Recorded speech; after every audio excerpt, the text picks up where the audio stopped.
can't tell you exactly when the endpoint is or what's going to cause it, but I can tell you that we're not looking at 5 years, 10 years, 20 years down the road. They've kicked the can about as far as they can, and we're going to be paying for that soon.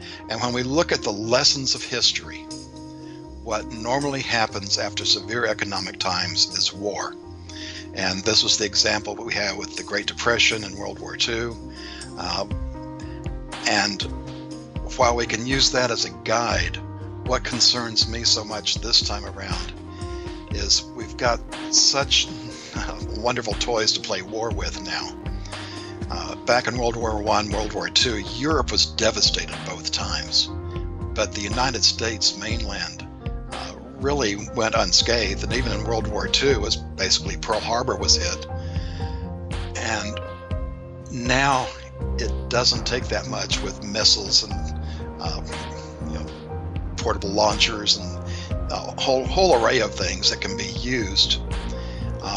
In fact, we're at the point with the nuclear age that just one nuke could bring down the power grid for the United States. Most likely they would use more than that, but it doesn't even take a nuke. Of course, there's the natural way where the sun would send out a coronal mass ejection like it did with the Carrington event in 1859. But there's also two other ways the grid can be brought down. One is by physical attack. We have these large transformers in the grid that each are custom made. In the best of times, it took a year to get one of these, placing them on order. We don't even make them in the United States anymore. A few years ago, it was a 3-year time lag for ordering one to getting one delivered. I understand it's down to 2 years now. But if all of a sudden you need a bunch of these, no telling how long it will take. And if just 9 specific large transformers are taken down, I don't know where they are, but I'm sure, our government, I'm sure our enemy knows as well. Those 9 transformers taken down, that would collapse the grid as well. And then there's cyber attacks.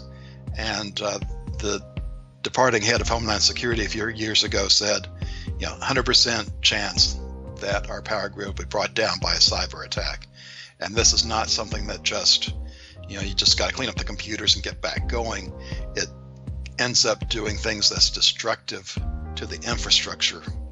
And in any one of those scenarios, without the power grid, we lose the supply chain. Without the supply chain, there's no food and water. And that is where we are so woefully unprepared for what's coming. Even if we got people to wake up with the current just-in-time supply chain, probably the best we could do is save 0.5%. Now, we could grow more food and work on more, but that's not in the supply chain right now. And we add on the problem that we don't have the skills anymore. We don't know how to raise our own food. And at one expo, Marjorie Wildcraft was there, who's pretty much recognized as an expert in raising food. And she said, if you had anything less than a 100% crop failure for your first 3 years, you have a green thumb.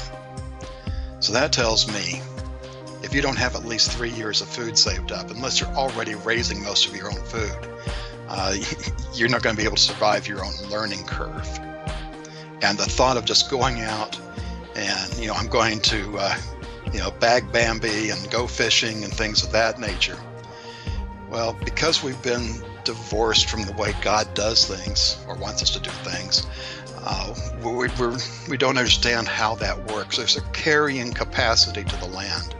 And that's something that people that get into farming, whether they're raising plants or raising animals, they understand what they need for a certain amount of land in order to do what they want to do.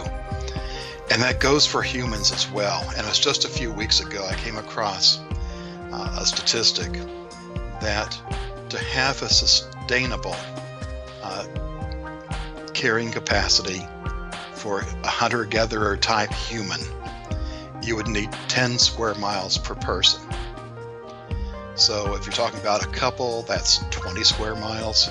Family of 4 would be 40 square miles.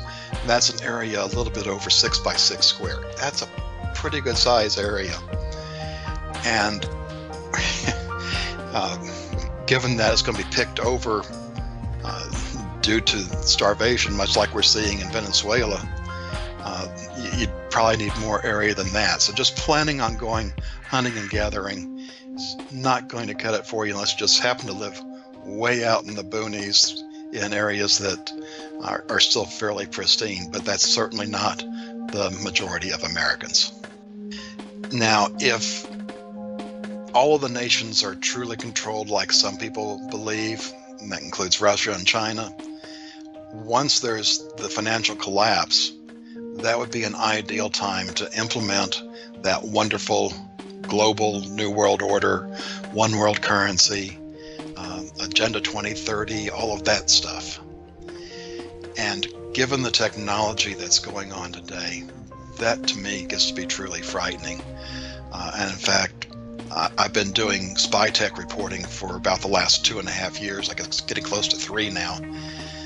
And there's so much more material on that than the financial stuff that I wrote a book on. You get into things like the brain mapping. They can